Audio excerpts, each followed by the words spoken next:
All right, what's going on, fellow art warriors? Welcome back to another monthly challenge critique stream. I am very excited for this one because we've got some really cool submissions. And as always, I have Alice with me, and we are gonna take a look and critique your guys' work. So, cool. I've got the chat up on the screen. Let me just gonna remove that. You guys can see each other in the Twitch chat. Cool. All right. So let's go through what the challenge was, and then we will pick a winner for the month, and then we'll dive into some critiques. So the challenge. Does this say? Oh, it was for November. I literally just had a brain fart. I'm like, wait, it's December. This was the November challenge that we are now critiquing at the beginning of December. What's up, Phrase Art? Thanks for joining. All right, so the prompt was use the reference figure provided and turn him into a mage. So we have this really crazy, pose for this guy, and I don't know, thought with the way he was positioned that he looked like he's casting a spell or something. So Alice and I talked it over, and we are deciding that for this month, Spell Knight's Disco Mancer gets the win. So congrats, Spell Knight. This is a really, really cool piece. I'm excited to start talking about it. Yeah. So good job. Yeah. What's fun too is Alice and I actually participated this month. I didn't get very far, unfortunately. I'm definitely gonna finish this guy, but maybe let's look at ours first, and then we'll dive into the submissions. Yeah. So yeah. So I just wanted to bring this up because I wanted to show you guys. I was so inspired the other day. I have this Yoshitaka Amano book, and I was like... This is the second time I have heard about Yoshitaka Amano Really? just in the last 2 days. Yeah, because he's amazing. He's amazing. Amazing. So I was looking through that book, and I was just like, okay, maybe I can turn him into more of like a Final Fantasy style character. The pose in itself already felt like Amano, so I was like, okay, maybe I can just go crazy with it. And I've got these little like goldfish in here and everything. But yeah, I didn't even get time to get lighting down, unfortunately. So I don't know, Alice, unless you're seeing something that's like totally wonky. No, I don't at all. I think this is a really cool design. I am kind of annoyed that you created something with so much flair to it, and I'm like looking at my dude and I'm like, damn it. I had such like a simple nothing, like sort of non embellished character, and you came out with this like really gorgeous piece, and I can totally see the Final Fantasy influence in it.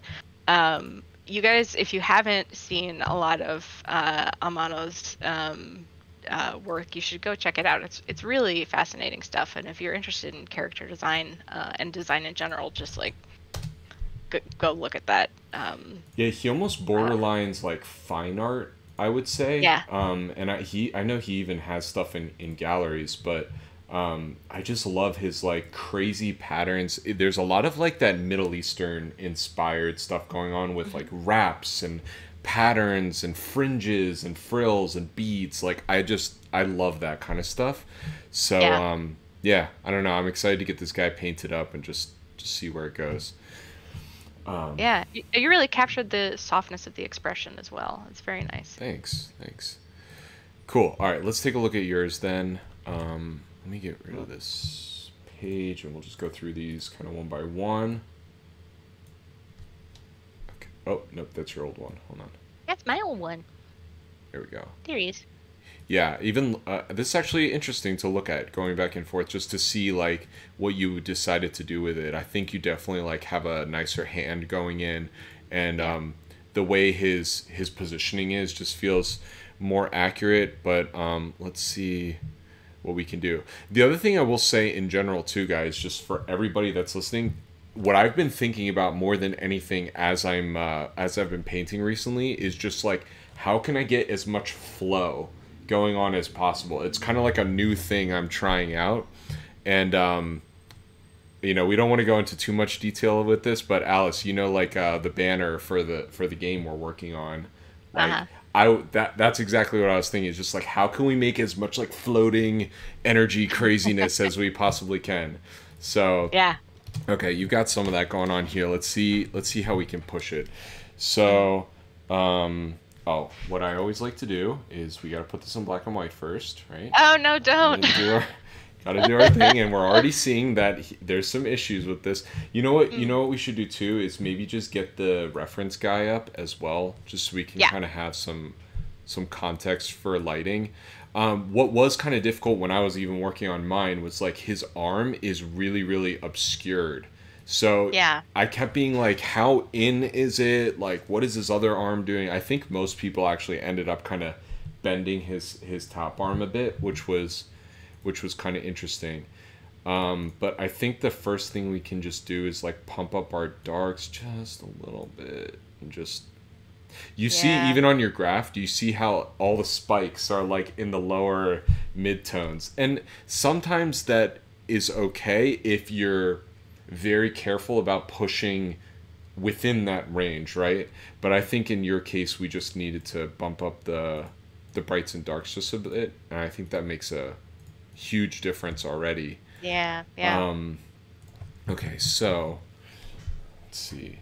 The one thing I would watch out for is like having almost like this kind of rim lighting. So if we're looking at my arm right here, like my hand is a little bit in front of me in space, right? So the way you kind of position it, it feels like it's very like almost like on one plane. Plane. So what would be helpful is to kind of realize his arm coming towards us just slightly, so that it's easier for us to it would be easier for you even to paint like the light hitting his arm along these certain planes.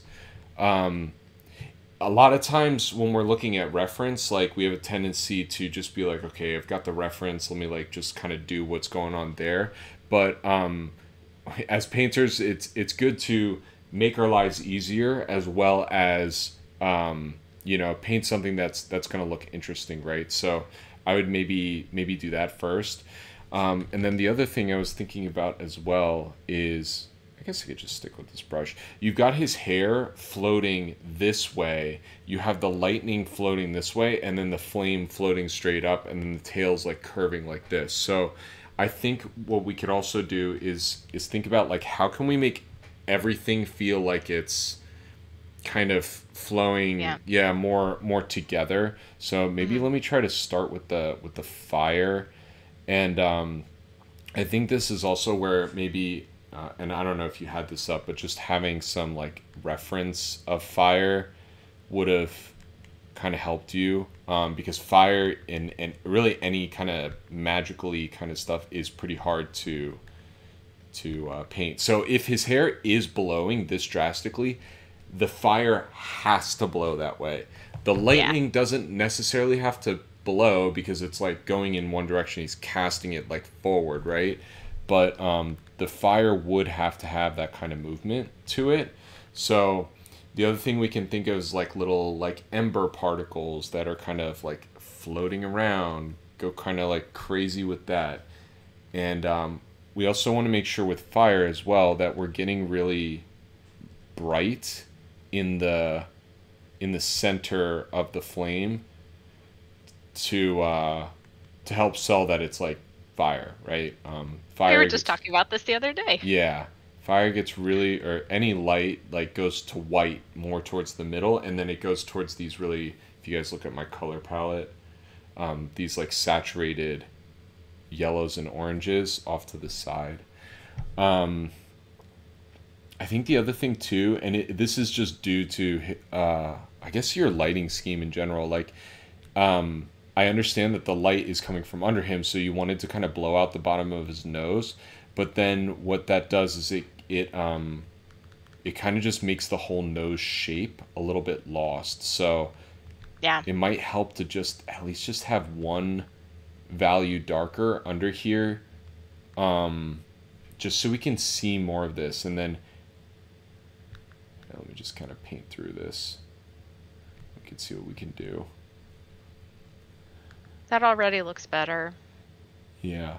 I would say really for anybody, if you're seeing a form and you're just like, I don't really know like why it's getting lost, it usually means that it needs a darker color next to it or a lighter color next to it. Not like the same, lighter value or darker value next to it. So in this case, we have this really bright light that makes sense for all this stuff casting around. So I put a little bit of a darker color there. The other thing too is you're on the border of like, this is your style, like, because I know how you paint, and like we need to just go a little harder on some of the anatomical stuff. So let's see, like okay, so like with the lips, and I'm being really nitpicky with you. I'm gonna just say this, but like the lips kind of crease and then they create this dimple, especially if he's got this like very, very slight smile. You'll see this guy, if we zoom in, you see he's got that very slight dimple, and then what you can do is you can hit that with just a bit of light to accentuate the dimple as well. And just make sure too, we've talked about center lines on stream before, just make sure your center lines are kind of matching up. Like something is just not, I think it's the top lip, like it would poke forward like this, come in like this, run through his nose, right? And it's such a subtle thing, but just here, I'm going to zoom in so hard. These pixels are literally like 2 pixels off from the center line, and like it's noticeable, right? So it just kind of goes to show for really everyone that like nuance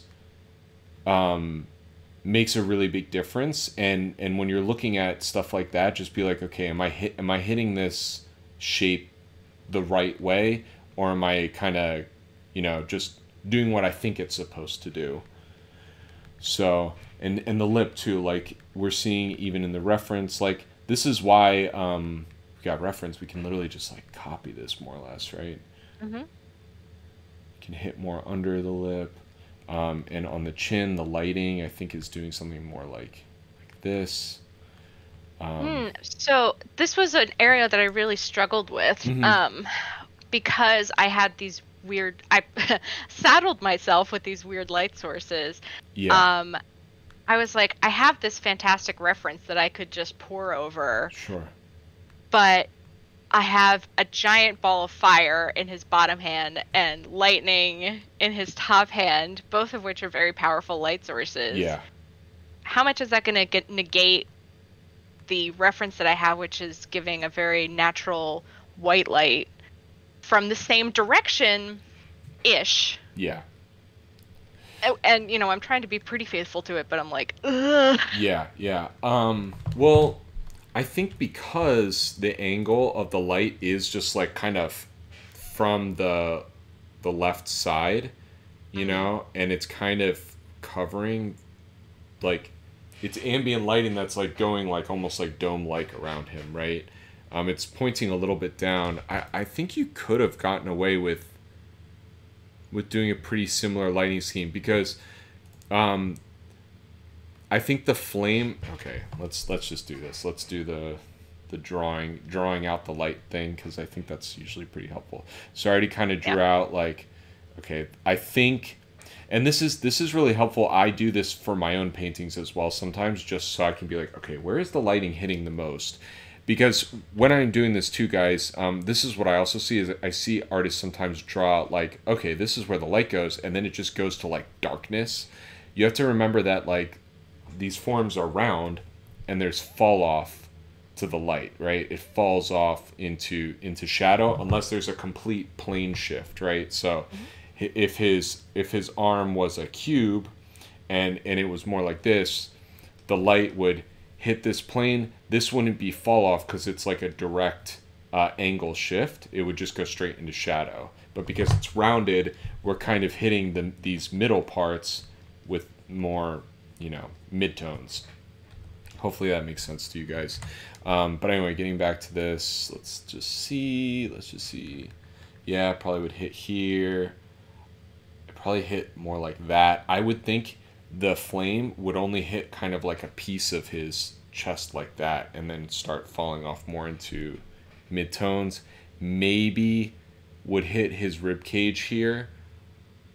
I think because it looks like your arm is forward because of the way you've painted it here. I almost think his arm might be kind of casting more of a shadow like this, yeah. Right? So. But truthfully, in the pose, it should be behind him. But I think it's okay that you have it in front of him. I don't think there's anything wrong with that. But it's one of those things where it's like if you've kind of stuck with this, then it still has to follow those rules of light.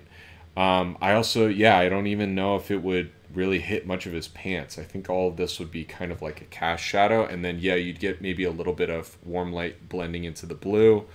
I think you maybe went a little bit too hard on the tail here with the light. And then in terms of the lightning, let me see. I think the thing is that he's got blonde hair, so it's kind of hard. But maybe it would have helped. I'm just gonna do green for the lightning to define the shapes where the light is hitting the most a little bit harder, like, and really think through like how these forms are working, right? So I think you did okay on the horns, but maybe like bringing it around one of these creases a little bit more to accentuate it. And this is also something that in your drawing stage, it's kind of like if you just like draw with these little points of light already blocked out, then painting becomes like paint by numbers sort of thing, right? If you look at, I think a good thing that all painters should look at is how comic book artists pencil stuff, because they tend to do this, and they tend to indicate where like hard shadows are, and they'll like do like a little X like where the shadow is supposed to be, but they really like block out their lighting with like these sort of shapes, these like very basic shapes, so that when they go to like render and hatch and ink, they can kind of go from this shape and kind of hatch outward, which in painting terms is basically like the light fall off, right? So I mean, this is kind of coming overhead. It is kind of a weird angle that not that you painted it weird. It's weird to think about how it would work, because it's kind of like behind him over his head a little bit. But I do think maybe it would hit the top of the cheek. I don't know. The eyelids like this. I don't even know if it would hit his chin. I'll say one more thing about this piece, and then we can move on to other artists, because I don't want to talk about my piece all day. I think this is a good example of one should pick be careful about choosing the right way to light a certain character. Like when you know that you need to depict, like you have a commission, or you just want to paint a certain character and you know what that character looks like already, make sure that you paint them in a way that makes them look good. This is a character that I had already designed, and it's a character with like sort of pale golden skin and blonde hair, and this is not good lighting for him. I think that had I taken more time to plan carefully, I would have thought I probably shouldn't use this lighting scheme for his particular coloring. There are better ways to show off this character's design and the way that he looks. And also, it's just a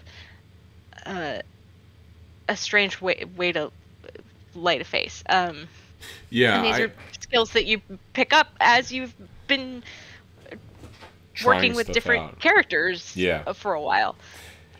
Yeah, so like I did a very, very quick just thought, Yeah. like it's like if his other arm was casting lightning upwards, you wouldn't have had to think of two competing light Yeah. sources. Like that's, And you would have had a warm light on one side and a cooler white light on the other, sure. and that would have been a much more dynamic and interesting scheme, because then you would have had each side of the face in a different way as opposed to the top and the bottom. It was a strange decision that I made. No, But that's all right. Yeah, this is good for critique, just to kind of think this stuff through, because yeah, all this yeah, stuff is like a thinking exercise, and I think it's like Al said, just goes to show that kind of doing a yeah, little bit more planning beforehand, I think, is sometimes helpful. absolutely. All right. Phrasart commented, first, does that apply to spaceships? And absolutely, it applies to spaceships. If you have a spaceship made of a certain material that is more reflective, less reflective, like, think about that beforehand. What is going to be Yeah, a good way to show spaceship that off? is very difficult with all the reflectivity. And also says, don't feel too bad, though, Alice. Failure means we're learning, and some days we do a lot of learning. I think this was a great learning opportunity. I think so, too. Thank you for the kind comment. Awesome. Okay, let's take a look at the winner's piece, Spell Knight's piece. Yeah. So I think what we liked about this character is, and this piece in general, was it's influenced by the reference, and kind of looks more or less like the same lighting scheme and everything, but the pose is very exaggerated, and there's just like there's a theme to it, right? Like, and I think theming is very hard to get across a lot of times. I mean, even with my piece, it was just like, I'm like, oh, let's do an Amano type character, which I guess is kind of the theme, but like the theme for this character is disco, and they even named it Discomancer, right? Like that's so cool. There's a little disco ball here, like the character's doing like a disco pose, like all of that kind of stuff. So I would just think about that too, guys, especially for portfolio pieces and for client work. Just how can you inject as much theme? This is stuff I talk about like in all of my stuff and all of my courses and everything. It's just like the more you can put into your piece, and that doesn't necessarily need to be your own culture, your own look, whatever, but your like personality. If you could put your personality into the piece, it's gonna create winners, and I think that's what Spell Knight did with this one. So it's going to be a little bit hard to critique this one because it's mostly pencil. So maybe there's just a few kind of like anatomical things. And I will say that this dude's hand, it was like super weird to look at, but his hand's almost like tilted like backwards. Like I don't even know what's going on. So Having a kind of Disney hand. yeah, but it almost looks like it's tilting the wrong way somehow. So I have a blur filter on because my office is a mess, but your hand is explicit. oh, naughty hand. Yeah, I would just say like, yeah, could you, I don't know. Adjust the levels of the pencil so it's just a little easier to Darker, see. Darker, yeah. Not that your pencil work isn't a fine and beautiful, Spell Knight. It's just my eyes are old. Yeah. I'm decrepit. I need to see better. Okay. Yeah. Okay. I don't know. It just looks a little funky, especially too because it looks again like the arm is coming forward, right? So we have to kind of rethink how this hand is going to be because that hand is behind that guy. So I would almost say that it's doing something more like this, right? And then you can have the finger out. Let me just drop the opacity quick. Yeah, something more like that. Yeah, I think hands are they can come out really rubbery looking until you sort of think of them as being kind of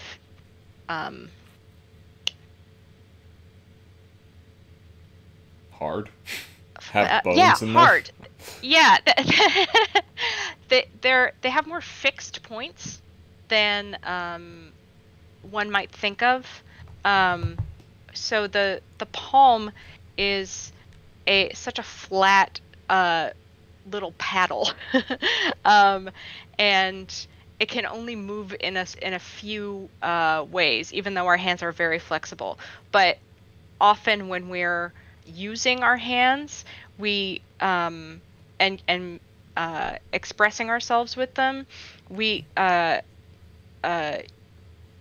use them in only a certain number of ways, if that makes sense. Yeah, like you're when you curl your fingers, like your pinky kind of curls first, for example. Yeah, unless yeah, you're exactly. purposefully doing like Spider-Man or something like that. Gotta plug in my headphones here. They're running out of battery. So I think this is a good example of don't dive into design before you've nailed down your just structure, because I'm doing kind of just a general anatomy draw over, and again, this is one of those things where it's like, I know Spell Knight is doing something more stylized. I know, but it doesn't excuse anatomy that's just like totally off, right? So like here, if I jump back, like the neck right here, it's just like here. If I kind of drew this out, you know how I'm seeing it, like it's kind of like, do you guys see how like this just doesn't look right? You know what I mean? So I think kind of creating more of a tilt with the body. And it's like Spell Knight's not that far off, but I think just it's you're almost hitting the main notes. Yeah, for sure. It's almost like Spell Knight just put the clothes on before figuring out what the underlying structure is. The other thing too, and again, I know this is stylized, but okay, so here's just some general things to think about with faces. Again, think about your center lines, right? So if this person is kind of looking down, right, you have to follow these lines, guys, or else the face just looks like it's like you've used the liquefy tool on it or something. So if the eye line is going like this, that means the mouth line also has to go like that. So that means if this person is smiling and the one point is here, then the other point, let me zoom in a little bit, the other point has to be like here. It can't be higher or else the person's mouth is turned, right?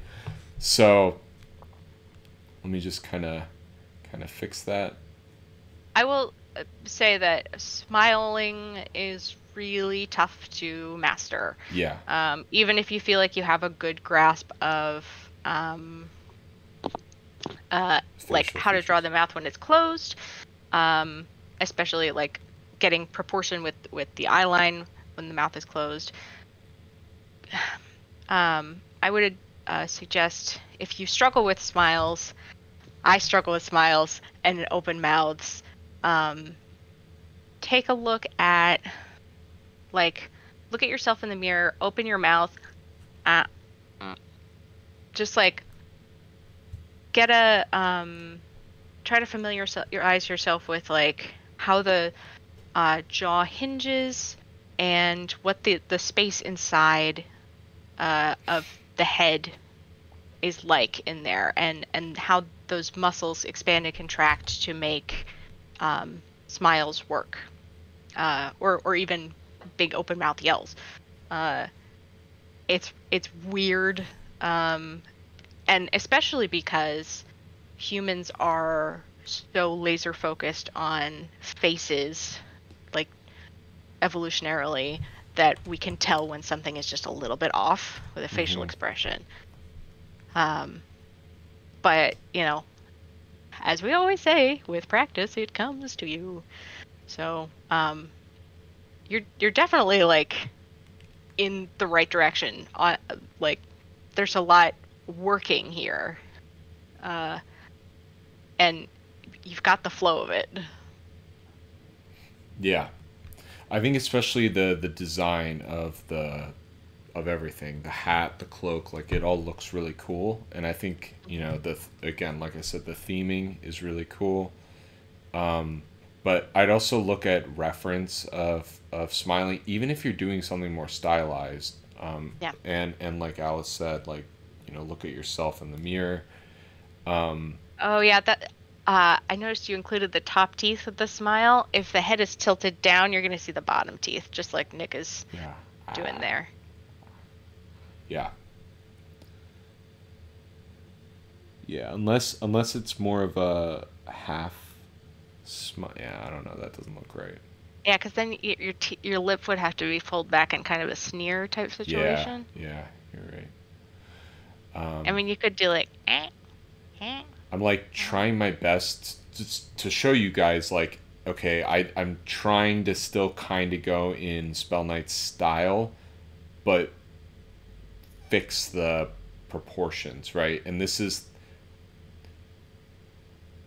yeah, it's important to know that style doesn't give an excuse for bad proportions, because even if you like watch anime, it's like, I mean, I don't know, sometimes they just like totally are lazy about it, but if you watch good anime, they know what they're doing. And they do it right. Jeffro pointed out that anime has a lot of side mouth stylization. Which is, it can, but I think even if we just like, I'm creating a monster right now, but let's see. Yeah, even if we just brought it in just a little bit, so you see just a sliver of that other cheek, that might make it look a little, I don't know, visually pleasing, I guess is the way to say it. I think also I keep making the ear too low, because I think Spell Knight maybe made the ear too low, so this is another just anatomical thing that everybody should always like just beat into their head. Basically, the bottom of the nose line and the top of the brow line like equals the ear line. So you can even do it with your own face, right? Like, it's going to be different for everybody slightly, but more or less it's a good rule to kind of just straight up abide by that. Then you'll know where to always place your ear. Yeah, it's a rule of thumb. Put your fingers on your face. Yeah. Yeah, so it's probably more like, it should be more like that. Okay, so some of the other things too is Spell Knight has a question, sorry. Does my art style have heavy anime influence? I try and steer away from that. Nothing wrong with anime for me, by the way, but I aim to make my style my own most of the time. I just wanted to address this question because I also had this when I was a younger artist, and I like heavily sympathize with this question, because anytime that I showed my artwork to anybody, they were like, "Oh, an anime drawing." Yeah. And I was like, I was the same way. I was the same way, guys. We're all coming from the same place. It's not. It's just the closest reference to explain a very hardcore stylized style, because you're not going for like cartoon, like, I don't even know what the cartoons are anymore. Like Adventure Time. It's not like you're going for like Adventure Time style, but you're also not going for like League of Legends style, right? So in my mind, and I think in most people's mind, that middle ground is like anime, because it's a stylization of, realism, like, but more in a cartoony kind of form without going full cartoon.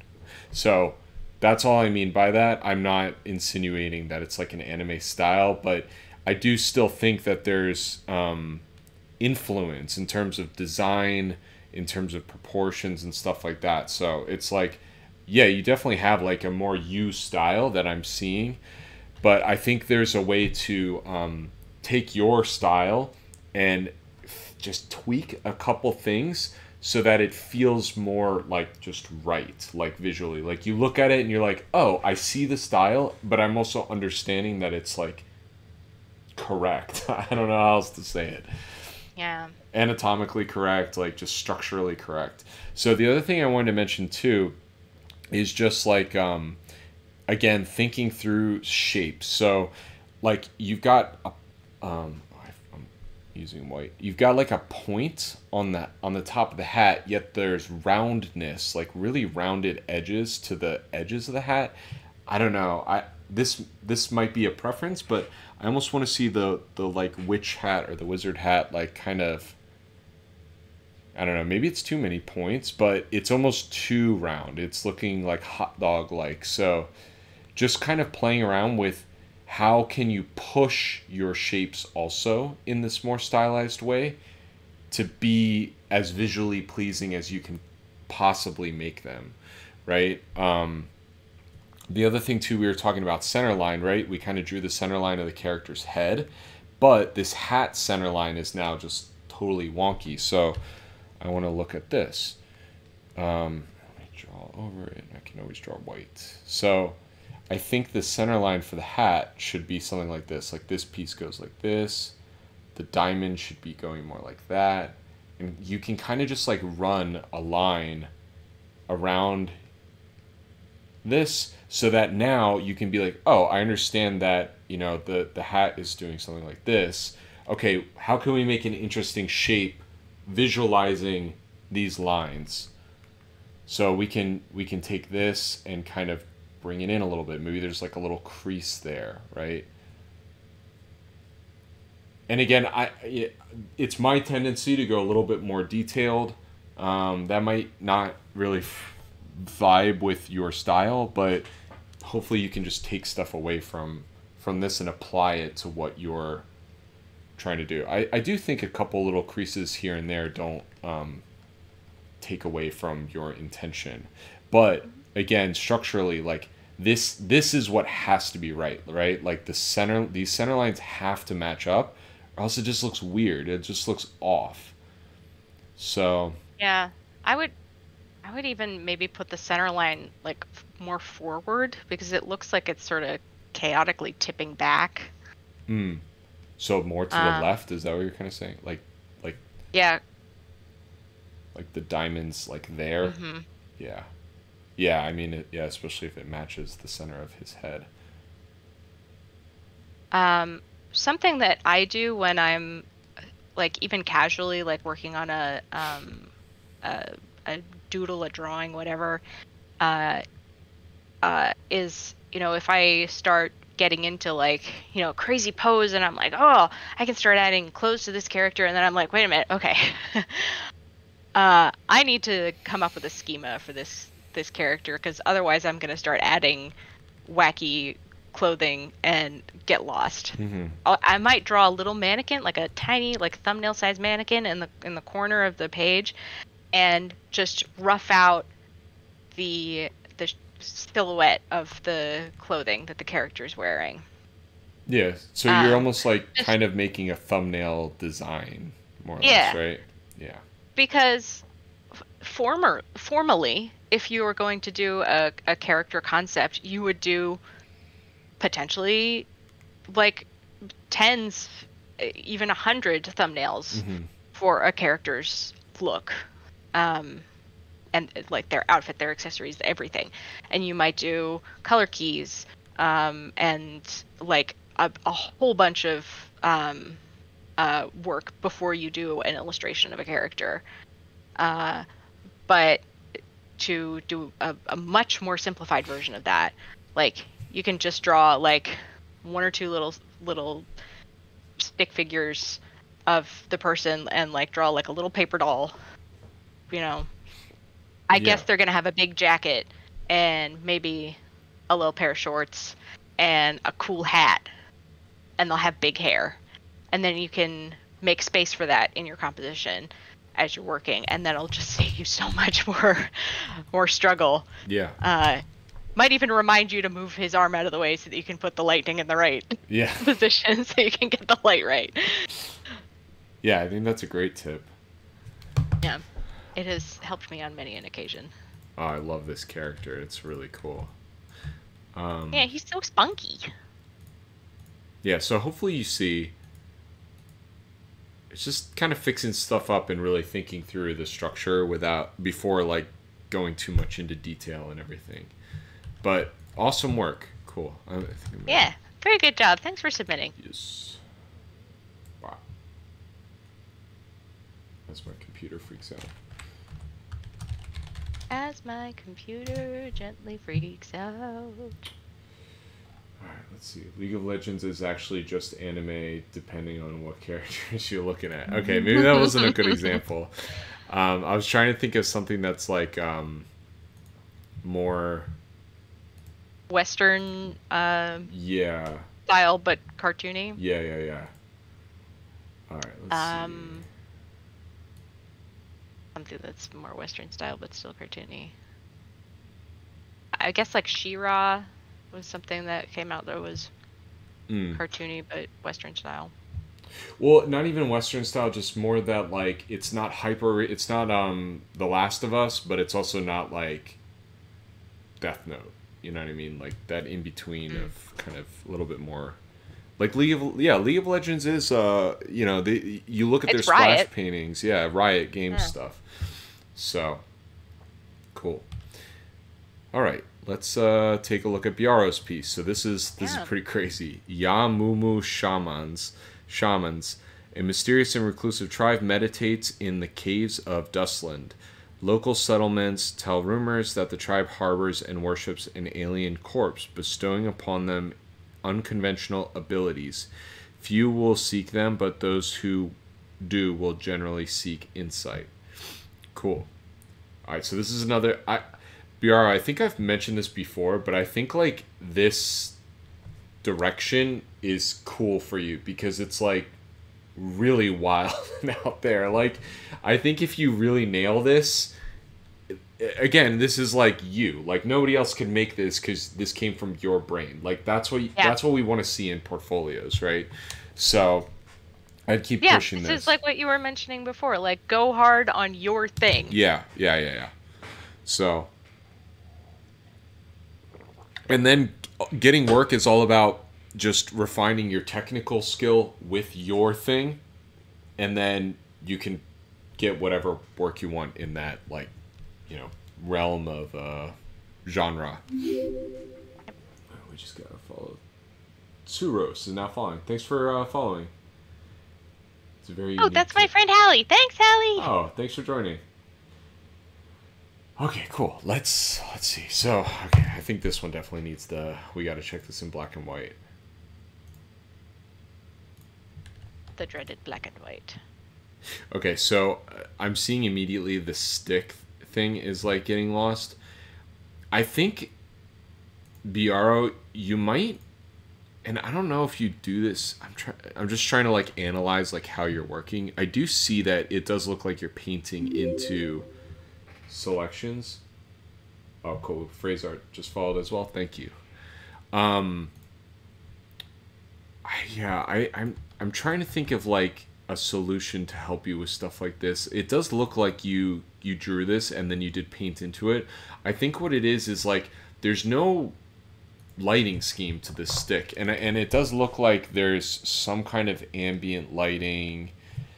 It almost just looks like a top-down lighting scheme sort of, but I think just really thinking through your lighting schemes is going to like change your life with your work. And I also think and maybe you do this, I just don't see it from you that much. I think you got to do some studies, man. Like I think that just spending time to just like render lighting stuff is gonna like totally change your life, because this design is killer, but I keep seeing these situations with your work where I'm just like, oh man, it's like the lighting is almost there, and if you just like knew how to do it a little bit more, I think you'd be able to nail it. So let's like just make a lighting scheme and then let's try to roll with that. I think is the best solution. So let's just say it's like a basically to direct down lighting scheme that would be easiest for me to wrap my brain around. And I'm just gonna start painting. You guys can watch, and Alice, maybe you can kind of comment as I'm digging into this. So when I was first learning how to do a traditional lighting scheme, and it might even have been from Munich, or or at least you supplemented my knowledge. You have to think about 3 different types of light. You have ambient, direct light. Direct light, thank you, and then Bounce light. Bounce light. That was embarrassing.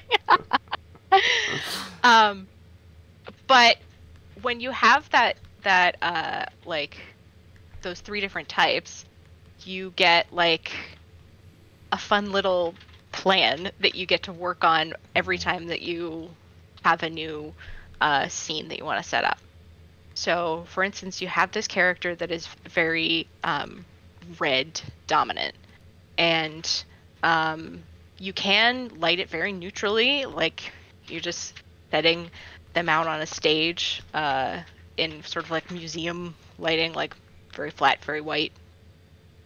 But if you wanted to add a little bit of atmosphere, a little bit of dynamism to where they're standing, or give a little bit of storytelling to this arena where they are, you can sort of tweak the variables of those 3 lighting types to add something to the scene.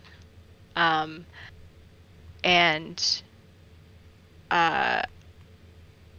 it takes some skill to be able to render them with nuance, but once you get like it down just a little bit, like your payout is enormous. Mm-hmm. Light is an immensely powerful tool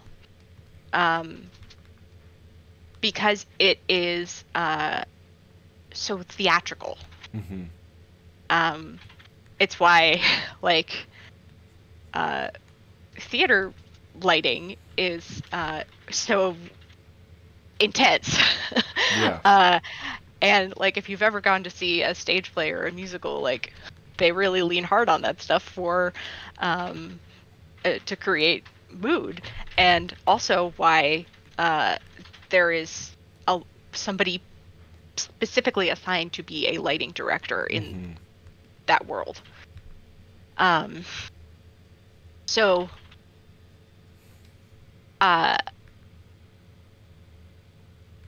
me see if I can talk a little bit more about this. Is anybody commenting right now?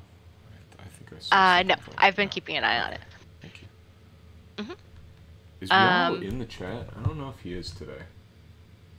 Oh, he is. He is, and he just commented. commented. He says, I did try to plan a lighting scheme. It was supposed to be from above and slightly to the right. I think my initial values probably didn't contract enough.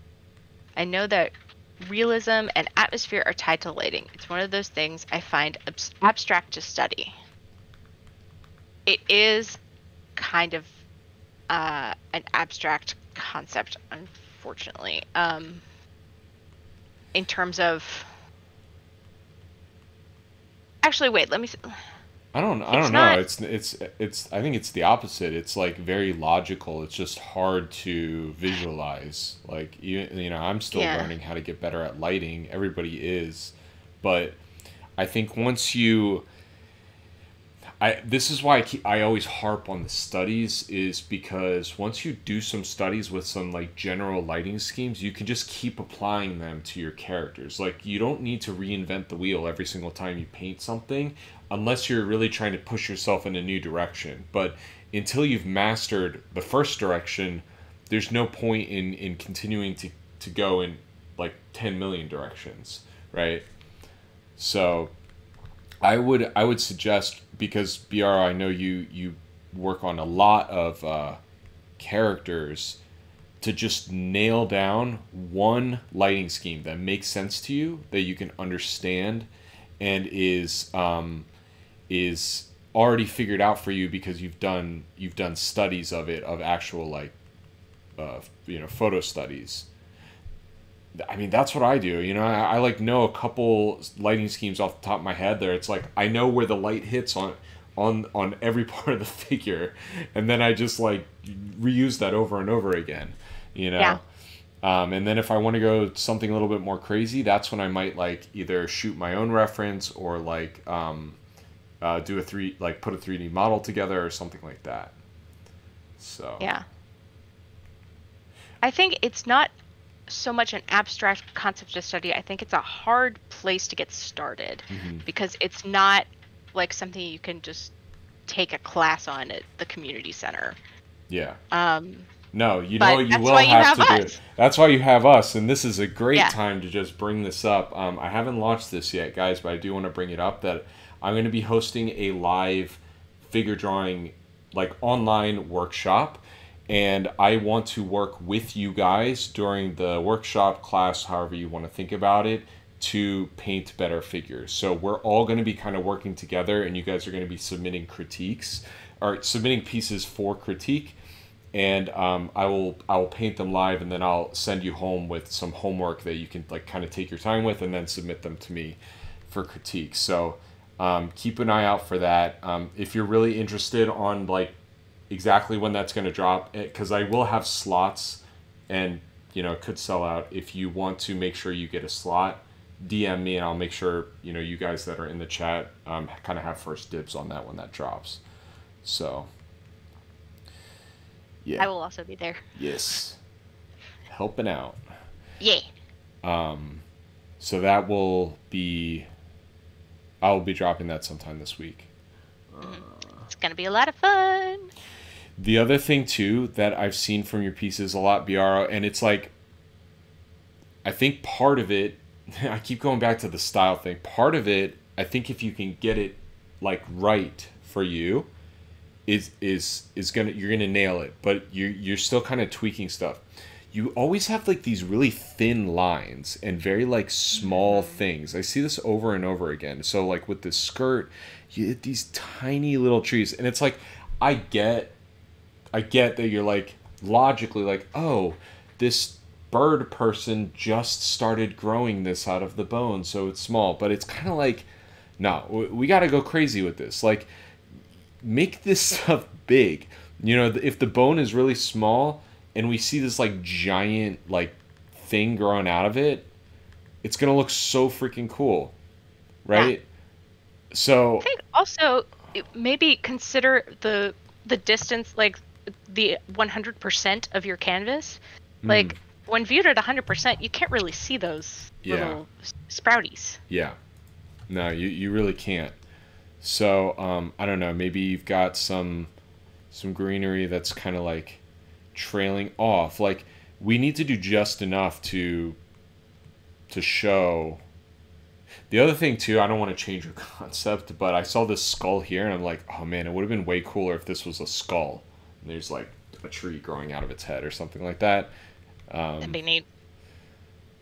But yeah, I mean, I made this not huge, but making it just a little bit bigger, I think makes such a difference. So I would consider your scale for your mark making, and I feel like I'm being really hard on Biaro today, but it's just because I want you to do well, and I think you're like on the right track. We do this because we love your work, Biaro. We want to see more from you. It's like, I see this stuff, I'm like, oh man, if you just changed this, and this would be so freaking cool. So, yeah. So you see how I'm kind of taking your like tiny marks and just kind of like blending them to match this lighting a little bit more. And in even some of these areas that are in shadow, just blending them a little bit more. I think you might be overthinking lighting too.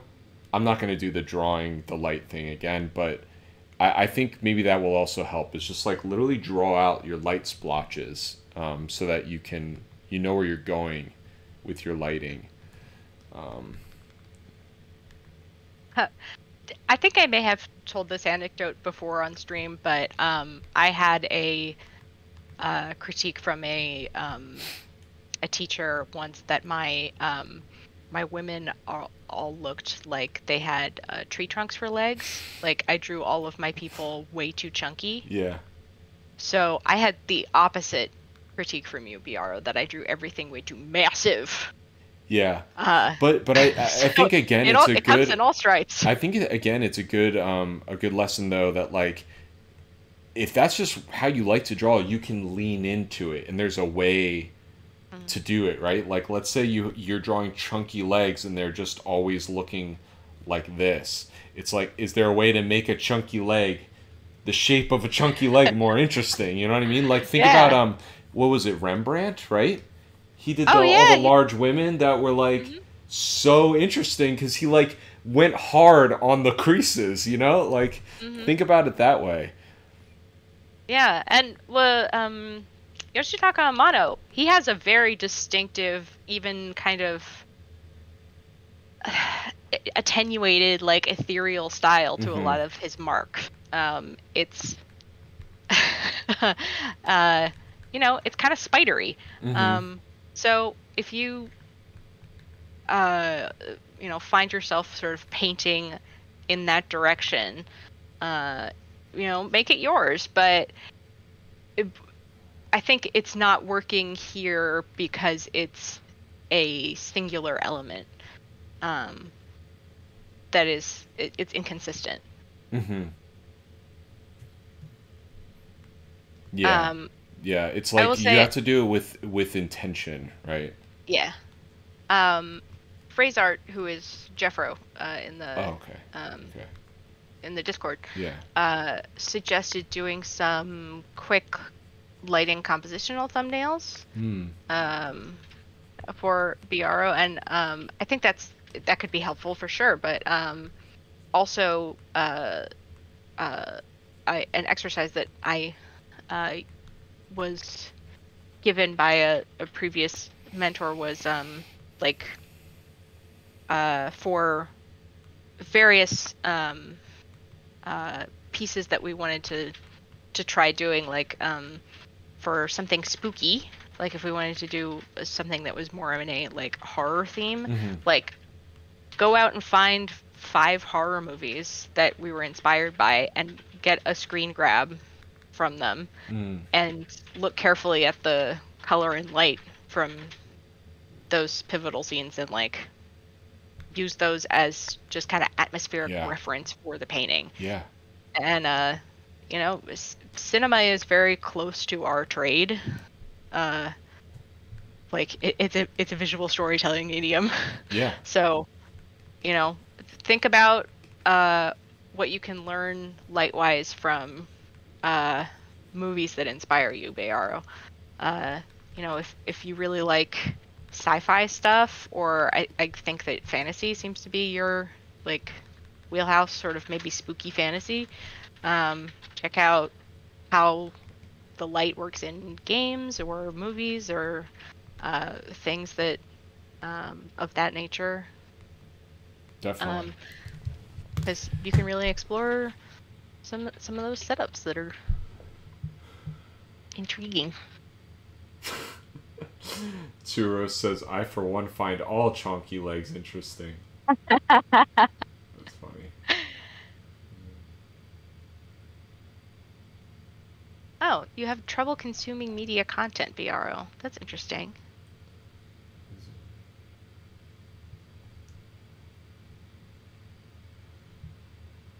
So, what exactly do you find inspiration from? Is it just stuff within your own head that you like to draw inspiration from? Creating art, but don't watch tons of movies or shows.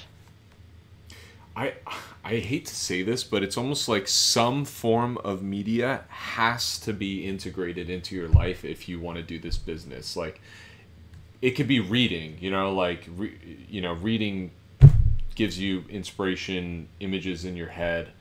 I just think it's hard to be able to sell something without understanding how it works, right? And what we're trying to do as concept artists is sell our designs, more or less. So if you don't really get what is making a cool design in a video game or a movie or something, it's how will you really know how to then sell it yourself, right?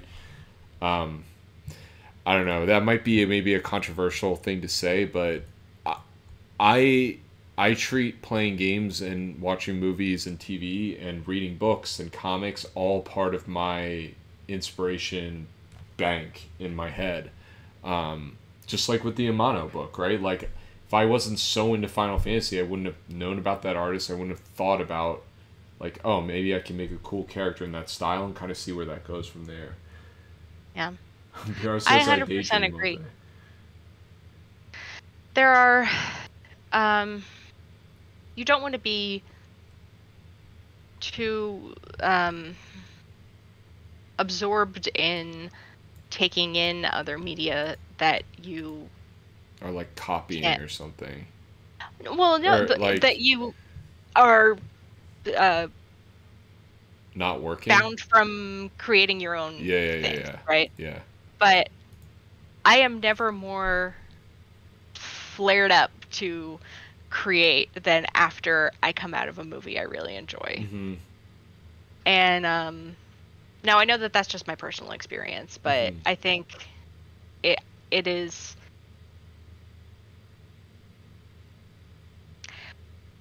I don't. There's something powerful about seeing stuff that other people have created. I think. Yeah. And also just kind of having a general understanding of what's out there right now. Again, for selling your work, it's one thing if your intention is like, I just want to sell prints for the rest of my life of just my stuff because it's mine and it's different, whatever. But even still, I mean, like, kind of, I don't know how to explain it. It's like, you don't need to be like a trend hopper, but I think just being surrounded by what else is going on in terms of art and film and movies and stuff is helpful for you to know where you can interject your own self into that stuff, but also still be a part of the group and know how to sell to people today. You know, I just think it's really important, and I think just thinking about your intentions with your art, like, and this is the other thing too, without trying to sound too like salesy or something, but like trying to make sure that you're creating your art for making money, if that's what you want to do with it, is important, right? So you have to think through all of that stuff. You otherwise you're kind of just drawing for the sake of drawing, which is fine, but you have to know that it might just lead you to just drawing forever and not necessarily being able to turn it into like a career or something like that. So I don't know. That's kind of just my 2 cents. It's kind of a deep thought experiment, but, and I don't know, maybe I'm just speaking from my own experience, but personally, being consumed or consuming stuff, I think has helped me generate more ideas and better ideas and understand what people like and figure out how I can make what I like and also let other people like it as well. Yeah. Spell Knight says, here, wait, let's see, we have a couple comments, a bunch of comments actually. Fraser says, there's too many to watch all of them. I feel like you're pro. Fraser says, I don't remember who said it, but an artist is only as good as their references. That's interesting. Fraser says, I agree, Nick. Most of my ideas are like baking. Little bit of this, little bit of that, whole bunch of this. Ha ha ha. Yeah. Tsuro says, I also don't watch a lot of stuff, but I find it way easier to consume media when I'm doing it with other people.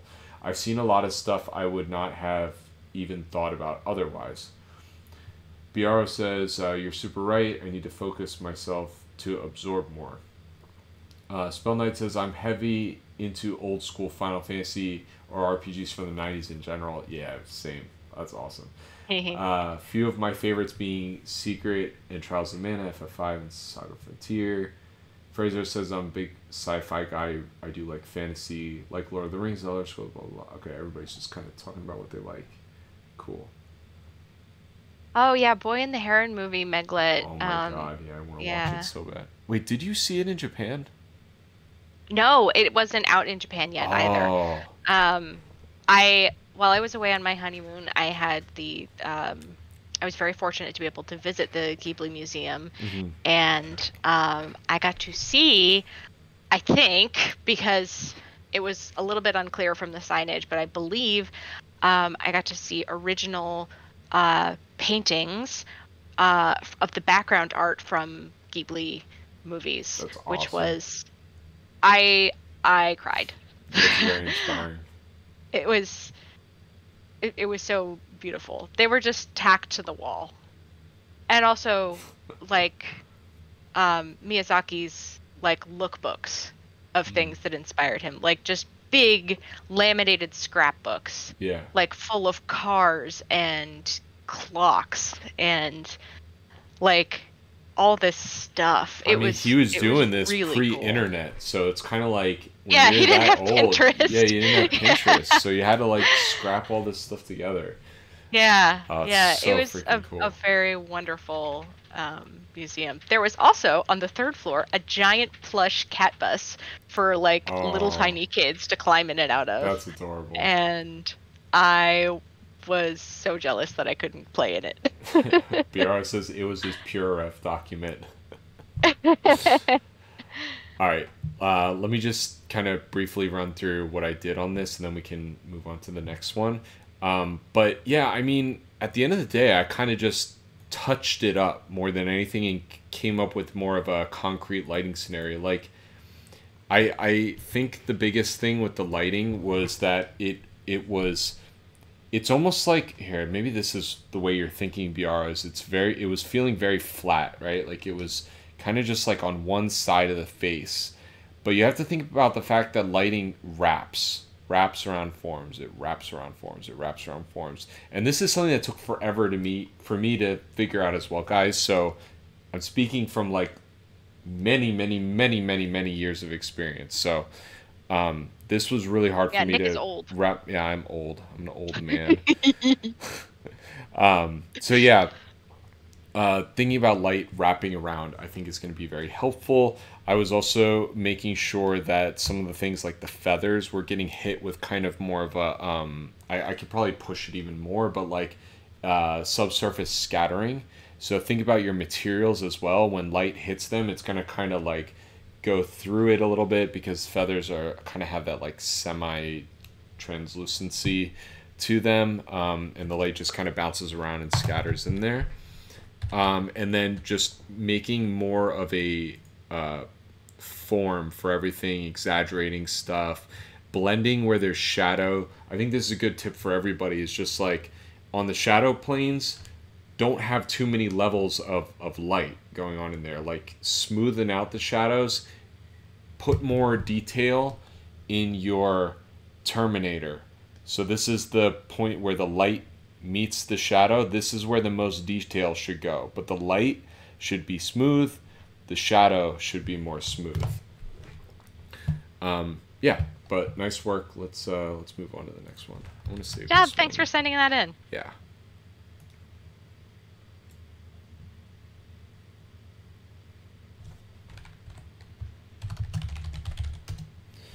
Cool. All right. Let's Um, see. I, you Yeah. could also, BRO, if you're not into consuming media, check out an art museum. You could Yeah. definitely hit up a museum of illustration if you want to do like some contemporary stuff. I know that there's one in Pennsylvania, where we're from. Mm-hmm. Or you can um, also just go to you know more an older museum because there are some wacky lighting going on in some of the older Renaissance art. I mean, Caravaggio was all about that. Mm-hmm. Yeah. All right. I know Meglet's in here, so I just wanted to take a look at her piece. Yeah. I think this is. She said this is Hal, right? From Hal's Moving Castle, right? Cool.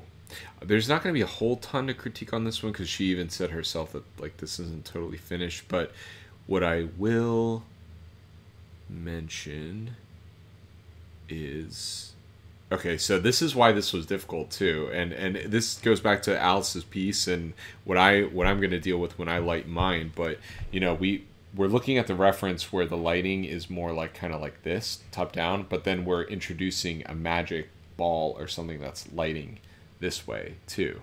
So I think Meglet is kind of on the right track with, you know, it'd probably hit maybe under the chin here, under the nose.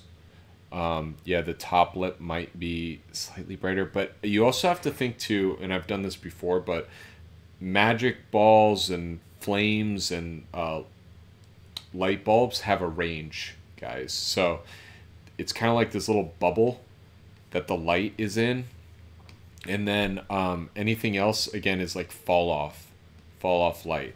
So you can almost imagine like another ring like this, and the light will not reach past that second bubble. And you kind of have to visualize what that would be and how far you want that to go, and that's dependent on how strong the light source is or like what kind of light bulb or whatever. But I do this all the time. I mean, you guys can see there's a lamp behind me, and it's just barely casting some blue light like on my hair, and I'm like 2 feet away from it, right? Like if I go forward more, like if I stood on the other side of my desk, it would not be able to reach me at all. So just kind of consider that. So good example, like Meglet has all this lighting, warm lighting up there. There's no way this light would reach his arm all the way up there. If any light hit it, it would be very, very diffused. So keep that in mind as you continue to render this out. And I would just make sure to, like on planes like his cheek, like again, reference, follow the plane of the face. Like, you know, your face is kind of like, you have your flat part and then it goes down on the sides like a box, right? Like, let me get a different color.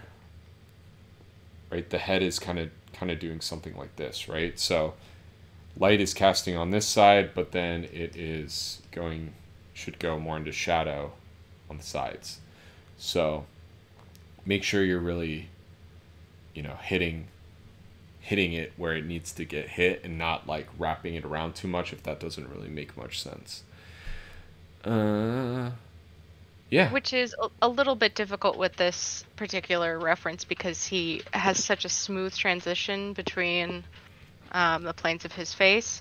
But if you look really carefully at the reference, he actually does have, like, his cheekbone is highlighted, and then there's sort of a blend into the warmer shades, and then into the cooler sort of taupe mauve kind of thing where it's like, because, you know, he's got a very pretty face that's like very smooth and not so angular, but you know, there are some transitions there as the light wraps around his face. Cool. All right. Let's see. Phrase art says. Okay. Oh, Meglet says I have a lot of line art to do before solidifying shading. Spending a bit more time on the sketch refinement stage before jumping into lighting.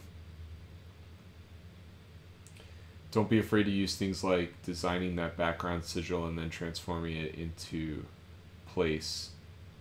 Digital has some strengths to do it that way.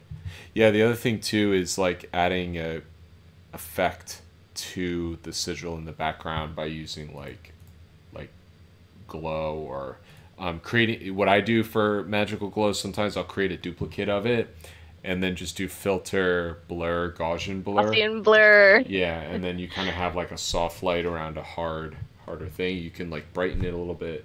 So yeah, use the tools that we have available to us. All right, and then this is the last piece. This is Enderaxith's piece. Okay, cool. I like again that this is like more of the character's got like a vibe and like a cool necklace and everything. I think that the crop is just kind of weird, And I think if you're gonna do this, then there has to be something going up the arm as well to like transition, like compositionally. You need to think about how you can get everything in your image to connect. So that's why I think we saw a lot of artists like bend the arm of this character, because what it does is it creates like a circular composition at the focal point where the character's head is, right? And there's like magic ball or whatever.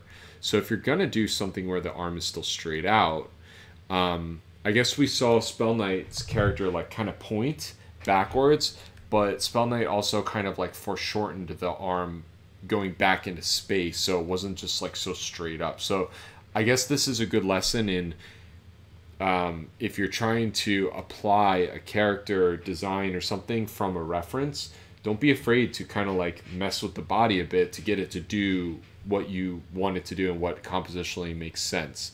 So if we were to kind of fix this without cropping it, I would probably say we'd want the magic to be swirling up the arm, and then maybe what we'd even want to do instead is like turn the character's head so that he's looking up. Yeah, he's looking up, right? And then it's the whole piece then has like this kind of composition to it where it's like nice flowy, everything's kind of connecting.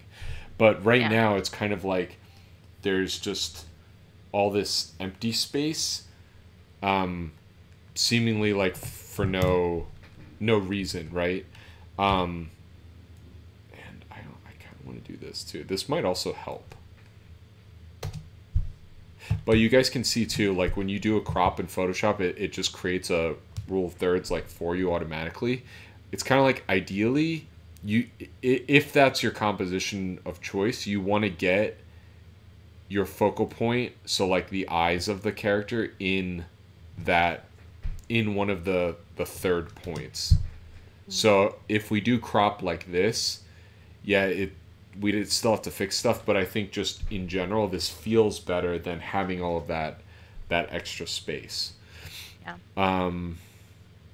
I think the thing too with the lighting, I said this before with Alice's piece, but just make sure you're not just like kind of rimming stuff for rimming's sake.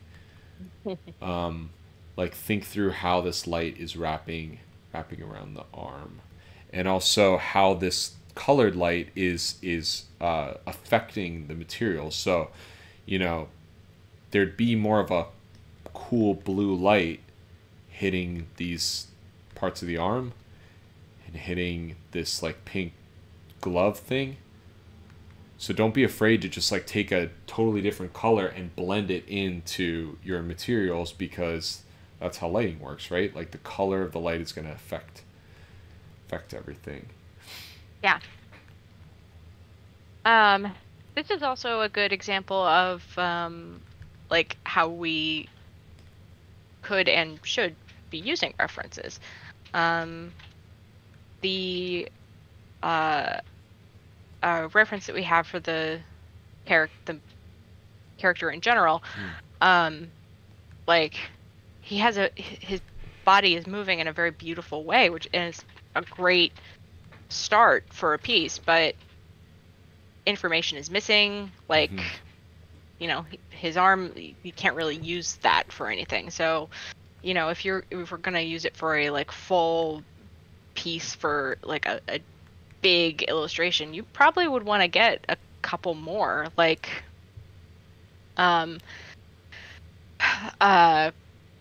grab another one for his legs, or for like another torso in sort of the same position for his other arm. The way that you use references should be as they're more like guidelines. You should get something to make a sort of collage to work from. You don't need to be strictly adhering to one reference. It is not your master. And maybe if we do another prompt like this, I should maybe I don't need to say it. I think just going forward, guys, like just know from our perspective, like if we assign something like this, or not assign, whatever, come up with. Sorry, my brain is starting to deteriorate. If we do another challenge like this where we give a reference, don't feel like you're stricken to the exact reference, exactly the way it's being presented to you. So,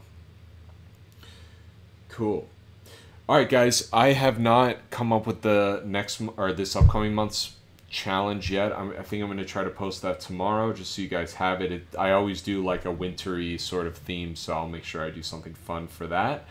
But yeah, keep a lookout for the figure drawing workshop. I'm going to be launching that this week. And yeah, keep on drawing, guys. Until next time, we'll see you soon. Thank you for your submissions, guys. They were all really lovely. And thanks for hanging with us. Yes. Bye. Bye, guys.